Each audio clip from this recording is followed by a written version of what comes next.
Hi hello வணக்கம். இன்னைக்கு நம்ம இந்த வீடியோல எதை பத்தி பார்க்க போறோம் அப்படின்னு பாத்தீங்கன்னா, பிரைஸ் ஆக்ஷன் ட்ரேடிங் ஸ்ட்ராட்டஜி. அதாவது நீங்க எந்த ஒரு இண்டிகேட்டர்ஸையும் யூஸ் பண்ணாம ஒன்லி சார்ட், அதாவது அந்த கேண்டல்ஸ்டிக் ஃபார்மேஷனை மட்டும் பேஸ் பண்ணி எப்படி ஒரு ட்ரேடிங் பண்றது, அந்த ட்ரேடிங்கான ஸ்ட்ராட்டஜிஸ் என்ன அப்படிங்கிறத நான் இந்த வீடியோல சொல்ல போறேன். இந்த ஸ்ட்ராட்டஜி பாத்தீங்க அப்படின்னா நீங்க இன்ட்ராடேக்கும் யூஸ் பண்ணலாம், ஸ்விங் ட்ரேடிங்காகவும் யூஸ் பண்ணலாம். நீங்க ஒரு லாங் டேர்ம் பண்ண போறீங்க அப்படின்னாலும் கண்டிப்பா அந்த ஸ்ட்ராட்டஜி ஒர்க் அவுட் ஆகும். ஓகே, இந்த ஸ்ட்ராட்டஜியை பொறுத்த வரைக்கும் நீங்க கேஷ் செக்மெண்ட் ஆகட்டும், அதே மாதிரி நீங்க டெரிவேட்டிவ் செக்மெண்ட் ஆகட்டும், எல்லா இடத்துலயுமே இது யூஸ் பண்ண முடியும். பிரைஸ் ஆக்ஷன் ட்ரேடிங் அப்படிங்கிறது ரொம்ப புதுசான ஒரு விஷயமே கிடையாது. இது ரொம்ப பழைய ஒரு ட்ரேடிங் மெத்தடு. எல்லாரும் ஃப்ரீக்வெண்டா காமனா யூஸ் பண்ணக்கூடிய ஒரு ட்ரேடிங் பேட்டர்ன்.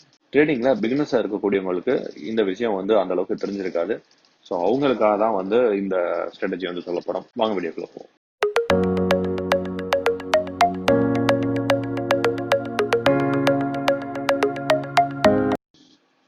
இப்போ நாம பார்த்துட்டு இருக்கக்கூடிய இந்த கேண்டல்ஸ்டிக் சார்ட் என்ன அப்படின்னு பாத்தீங்கன்னா எஸ்பிஐ பேங்கோட 15 மினிட்ஸ்க்கான சார்ட் நம்ம பார்த்துட்டு இருக்கோம்.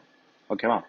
இப்போ பிரைஸ் ஆக்ஷன் ட்ரேடிங் அப்படிங்கிறது என்ன அப்படின்னு பாத்தீங்கன்னா, நீங்க எந்த விதமான இண்டிகேட்டர்ஸும் யூஸ் பண்ணாம இந்த பிரைஸோட மூவ்மெண்ட் எப்படி இருக்கு அப்படிங்கிறத மட்டும் வச்சு நீங்க ஒரு ட்ரேடிங் டெசிஷன் எடுக்கிறது இல்ல ஒரு ட்ரேட் பண்றது அப்படிங்கறதுதான் இந்த பிரைஸ் ஆக்ஷன் ட்ரேடிங் அப்படிங்கிறது. ஓகே, இப்போ இந்த பிரைஸ் ஆக்ஷன் ட்ரேடிங்கை பொறுத்த வரைக்கும் உங்களுக்கு என்ன தெரிஞ்சிருக்கணும் அப்படின்னு பாத்தீங்கன்னா, இந்த கேண்டல்ஸ் எப்படி ஃபார்ம் ஆகுது, இந்த கேண்டல்ஸ்ல இருக்கக்கூடிய டைப்ஸ் என்னென்ன, அதெல்லாம் உங்களுக்கு டீட்டெயிலா தெரிஞ்சிருக்கணும். ஓகே, இப்போ இந்த கேண்டல் ஸ்டிக்கை பத்தின ஒரு பேசிக் வீடியோ நம்ம இதுக்கு முன்னாடி வீடியோல நம்ம பேசியிருந்தோம், நம்ம சொல்லியிருந்தோம். அந்த வீடியோ பார்க்காதவங்க கண்டிப்பா அந்த வீடியோ பார்த்துட்டு நீங்க கண்டினியூ பண்ணீங்க அப்படின்னா உங்களுக்கு கேண்டல் ஸ்டிக்கை பத்தின டீட்டெயில் உங்களுக்கு தெளிவா தெரிய வரும். அந்த வீடியோக்கான லிங்க் உங்களுக்கு இப்போ கால்ல இருக்கும். நீங்க அந்த வீடியோ பார்த்து அதுக்கப்புறம் கண்டினியூ பண்ணீங்கன்னா உங்களுக்கு பேசிக் ஐடியாஸ்லாம் கிடைக்கும்.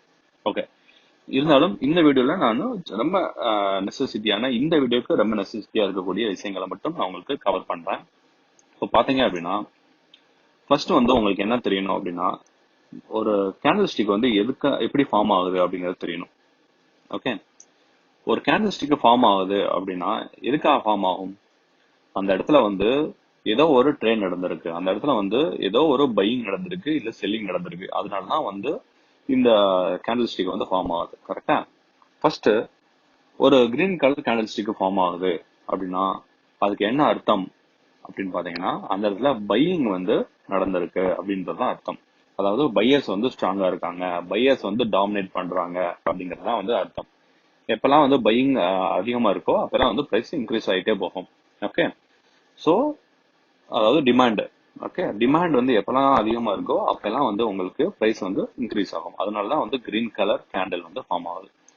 இப்போ ஒரு ரெட் கேண்டில் எடுத்துக்கோங்க. இங்க ஒரு ரெட் கேண்டில் இருக்கா? இந்த ரெட் கேண்டில் எதுக்காக ஃபார்ம் ஆகுது? ரெட் கேண்டில் எதுக்காக ஃபார்ம் ஆகுது அப்படின்னு பாத்தீங்கன்னா, அப்படியே இந்த கிரீனுக்கு ஆப்போசிட். அதாவது இந்த இடத்துல இந்த ரெட் கேண்டில் வரக்கூடிய இடத்துல செல்லிங் நடக்குது, இல்ல செல்லர்ஸ் ஸ்ட்ராங்கா இருக்காங்க, இல்ல செல்லர்ஸ் டாமினேட் பண்றாங்க அப்படிங்கறதான் இதுக்கு அர்த்தம். அதாவது இந்த இடத்துல சப்ளை அதிகமா இருக்கு டிமாண்ட காட்டிலும், அதனாலதான் பிரைஸ் டிகிரீஸ் ஆகுது அப்படிங்கறத சொல்லக்கூடியதான் இந்த ரெட் கலர் கேண்டில் அப்படிங்கிறது.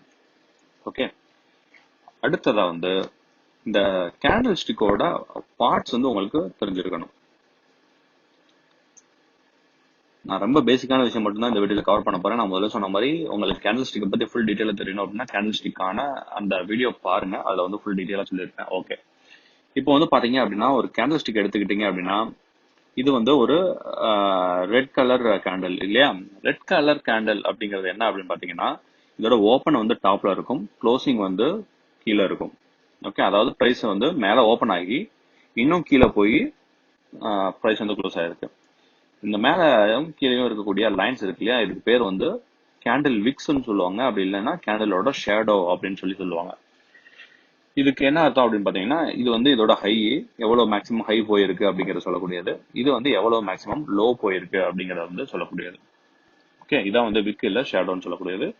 இந்த ஷேட் பண்ணிருக்கக்கூடிய அந்த கலர்டு போர்ஷன் இருக்கு இல்லையா, இது கேண்டிலோட பாடி அப்படின்னு சொல்லுவாங்க.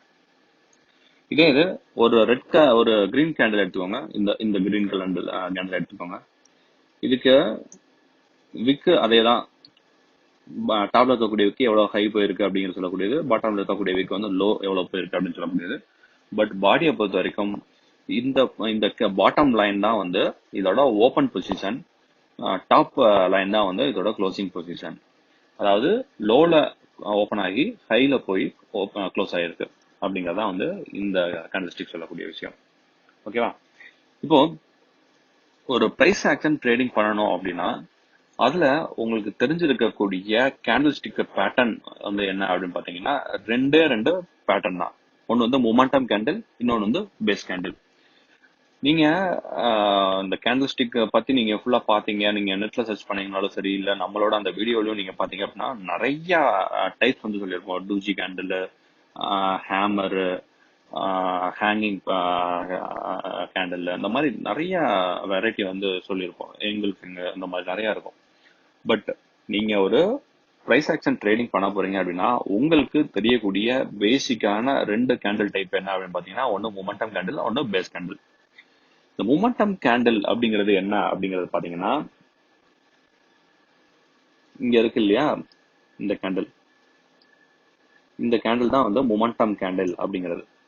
ஒரு கேண்டில் மொமெண்டம் கேண்டிலா இல்லையா அப்படிங்கறத எப்படி கண்டுபிடிக்கணும் அப்படின்னா அந்த கேண்டிலோட பாடியோட சைஸ் இருக்கு இல்லையா, இந்த இதான் வந்து பாடியோட சைஸ். கரெக்டா? இந்த பாடியோட சைஸ் அதோட டாப் அண்ட் பாட்டம் விச்ச ஜாயின் பண்ணோம் அப்படின்னா என்ன லென்த் கிடைக்குதோ அதை விட இந்த பாடி வந்து பெருசா இருந்தது அப்படின்னா அதுதான் வந்து மொமெண்டம் கேண்டில் அப்படிங்கிறது. இப்போ இதுல பாருங்க, இதுல பாட்டம்ல வந்து விக்கே கிடையாது, டாப்ல மட்டும் விக் இருக்கு. இந்த விக்கோட சைஸ் பாத்தீங்க அப்படின்னா இதோட பாடியை காட்டிலும் சின்னதா தான் இருக்கு. அப்போ பாடி தான் பெருசு. அப்போ பாடி பெருசா இருந்தது அப்படின்னா அது வந்து மொமெண்டம் கேண்டில். ஓகே. இப்போ இத பாருங்க, இந்த கேண்டில் பாருங்க, பார்த்தாலே வந்து நீங்க கண்டுபிடிச்சிடலாம். இந்த கேண்டிலோட பாடியோட சைஸ் பாருங்க, இதோட பாட்டம் அண்ட் டாப்ல இருக்கக்கூடிய விக்க ஜாயின் பண்ணா என்ன லென்த் வருதுங்கிறத பாருங்க. இப்போ பாத்தீங்க அப்படின்னா பார்த்தாலே நம்ம சொல்லிடலாம் இது வந்து பாடி வந்து சின்னதா இருக்கு அப்படின்னு சொல்லிட்டு. இந்த பாடி சின்னதா இருந்தது அப்படின்னா அது வந்து ஒரு பேஸ் கேண்டில் அப்படின்னு சொல்லக்கூடியது. ஓகே. அதே மாதிரி இந்த பேஸ் கேண்டிலை பொறுத்த வரைக்கும் அது என்ன கலர்ல இருக்கு அப்படிங்கிறது நம்மளுக்கு தேவையில்லாதது.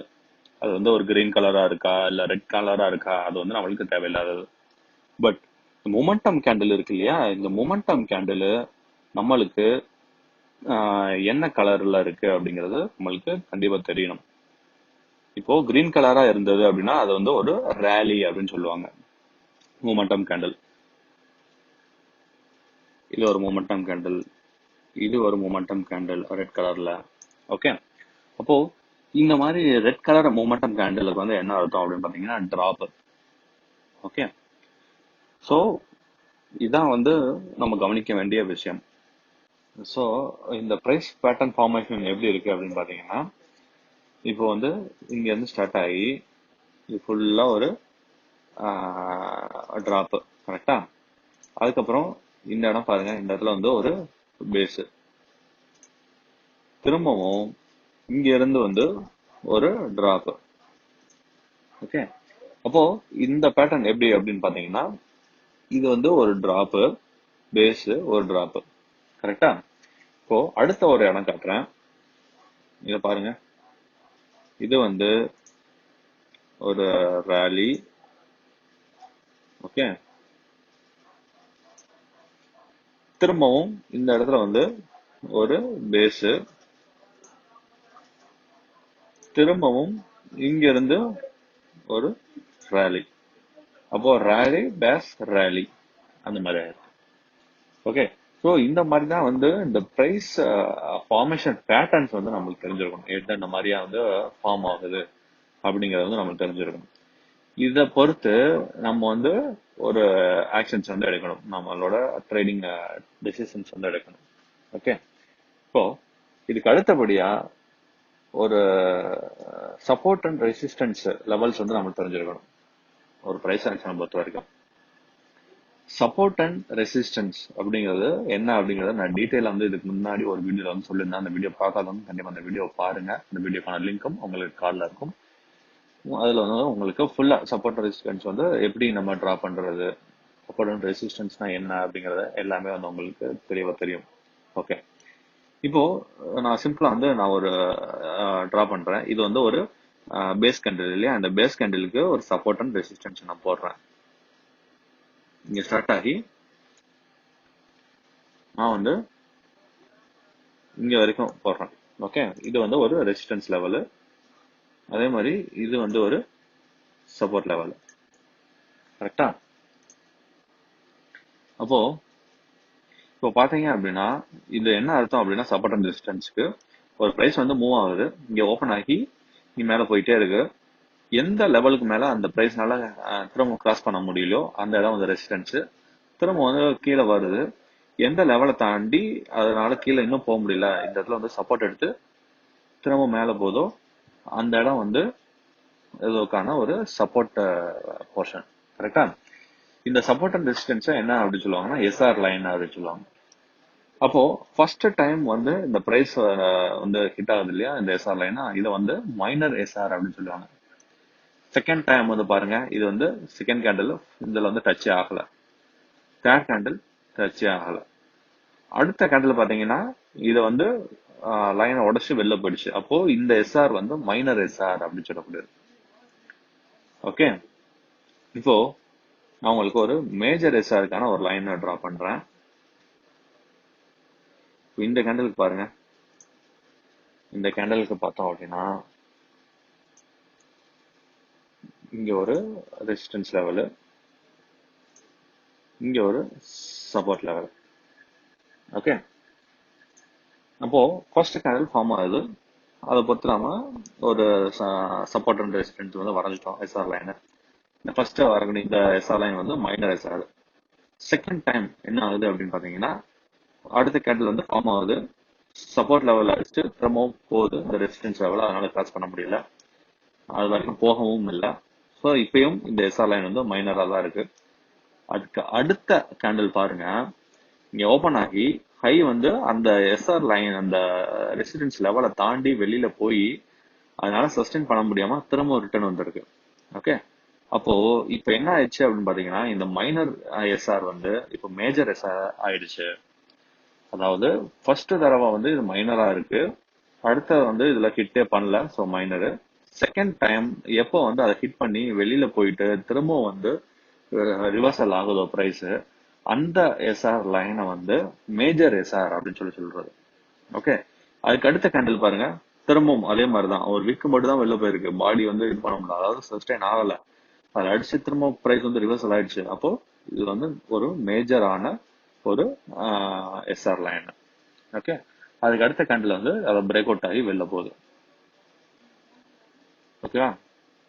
இந்த இந்த சப்போர்ட் அண்ட் ரெசிஸ்டன்ஸ் இந்த பொறுத்த வரைக்கும் ஒரு மேஜர் எஸ்ஆரை தாண்டி ஒரு கேண்டில் ஃபார்ம் ஆகுது அப்படின்னா, அதுவும் அது வந்து ஒரு பேஸ் கேண்டிலா இருந்தது அப்படின்னா, அதுக்கு அடுத்து வரக்கூடிய பொசிஷன் வந்து நீங்க வந்து என்ட்ரி ஆனீங்க அப்படின்னா கண்டிப்பா வந்து உங்களுக்கு ஒரு அப்வர்ட் மூவ்மெண்ட் தான் வந்து இருக்கும், ஒரு ரேலி தான் வந்து இருக்கும். இப்போ பாருங்க, இது வந்து பிரேக் அவுட் ஆகி இப்ப வெளில வந்திருக்கு. இந்த கேண்டில் வந்து பாத்தீங்கன்னா பேஸ் கேண்டில், ஏன்னா விக் வந்து ரொம்ப லென்த்தியா இருக்கு. கரெக்டா? அப்போ இது வந்து ஒரு பேஸ் கேண்டில், இதுக்கு அடுத்து ஒரு பேஸ் கேண்டில் வருது, அதுக்கடுத்து மொமெண்டம் கேண்டில் வந்து இந்த இடம் தான் வந்து ஃபார்ம் ஆயிருக்கு, ஒரு மொமெண்டம் கேண்டில். ஆனாலும் இதோட இதை பாருங்க, கேண்டில் வந்து நீங்க இந்த இடத்துல திரும்ப நீங்க என்ட்ரி ஆனீங்கன்னா கூட இங்க இருந்து ஸ்டார்ட் ஆகி இது வரைக்கும் உங்களுக்கு வந்து நல்ல ரேலியா தான் போயிருக்கு. கரெக்டா? இப்போ இந்த இடத்துல வந்து ஒரு ரிஸ்க் ரிவார்டு போடுங்க, இந்த இடத்துல நீங்க என்ட்ரி ஆகிறீங்க, உங்களோட ஸ்டாப் லாஸ் எங்க வைப்பீங்க அப்படின்னு பாத்தீங்கன்னா இந்த ப்ரீவியஸ் கேண்டிலோட இந்த வீக்ல வந்து நீங்க வைப்பீங்க. கரெக்டா? நல்ல ஒரு ரிஸ்க் எடுக்கிறதுக்கு நீங்க தயார் அப்படின்னா, இல்ல நீங்க அவ்வளவு ரிஸ்க் எடுக்கிறதுக்கு விரும்பல அப்படின்னா உங்க ஸ்டாப் லாஸ் நீங்க எங்க வைக்கலாம் அப்படின்னா இந்த இதோட பாடியிலேயே வந்து நீங்க வச்சிடலாம். ஃபர்ஸ்ட் இந்த கேண்டில் ஃபார்ம் ஆனதுக்கு அப்புறம் தான் நீங்க ஆக்சுவலி என்ட்ரி ஆவீங்க. கரெக்டா? இப்போ உங்களோட ஸ்டாப் லாஸ் இங்க இருக்கு, இந்த இடம் வந்து நீங்க என்ட்ரி ஆகுறீங்க,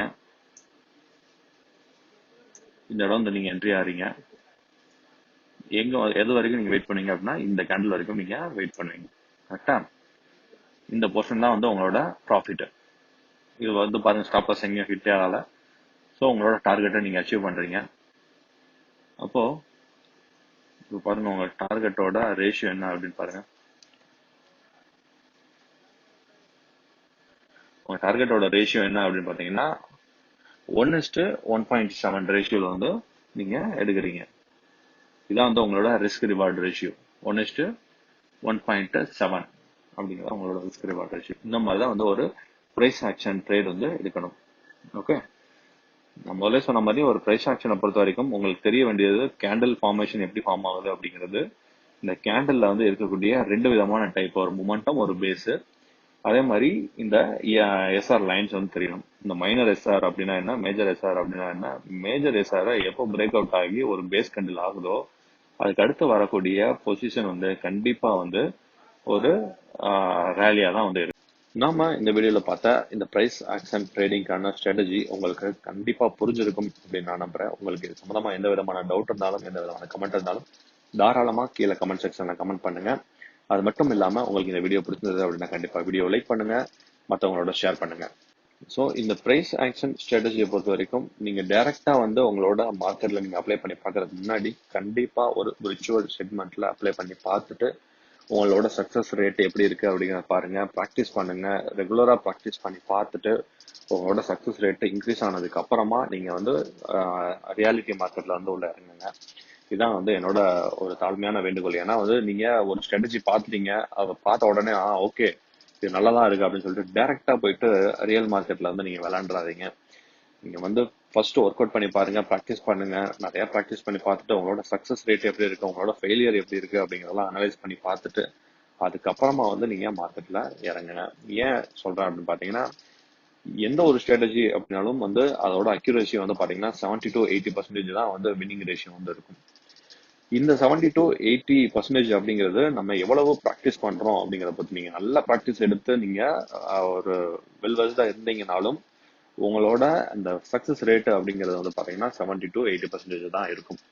ஸோ நீங்க ஒரு ஸ்ட்ராட்டஜியை நீங்க டைரக்டா வீடியோல பார்த்துட்டு அப்படியே வந்து நீங்க ரியல் மார்க்கெட்ல அப்ளை பண்ணீங்க அப்படின்னா உங்களோட ரேஷியோ எப்படி இருக்கும் அப்படின்னு பாத்தீங்கன்னா கண்டிப்பா வந்து ஒரு 20 to 30% தான் வந்து இருக்கும். அதுக்காக தான் வந்து சொல்றேன், கண்டிப்பா நீங்க ஒரு விர்ச்சுவல் பிளாட்ஃபார்ம்ல அப்ளை பண்ணி பாருங்க, இல்ல அட்லீஸ்ட் பேப்பர் ட்ரேட் பண்ணி பாருங்க. பார்த்துட்டு அதுக்கப்புறமா வந்து நீங்க ப்ராக்டிஸ் பண்ணதுக்கு அப்புறமா உங்களோட சக்சஸ் ரேட் எப்படி இருக்குன்னு நீங்களே அனலைஸ் பண்ணி பார்த்துட்டு அதுக்கப்புறமா நீங்க மார்க்கெட்ல இறங்குங்க. மீண்டும் அடுத்த ஒரு வீடியோவில் உங்களை சந்திக்கும் வரை உங்களிடமிருந்து விடைபெறுவது பிரபாகர் சேகர். தேங்க்யூ. நீங்கள் இந்த சேனலுக்கு புது வியூவராக இருந்தால் மறக்காமல் சேனலை சப்ஸ்கிரைப் பண்ணுங்கள். அதோடு சேர்த்து பக்கத்தில் இருக்க பெல் ஐக்கானையும் கிளிக் பண்ணுங்கள்.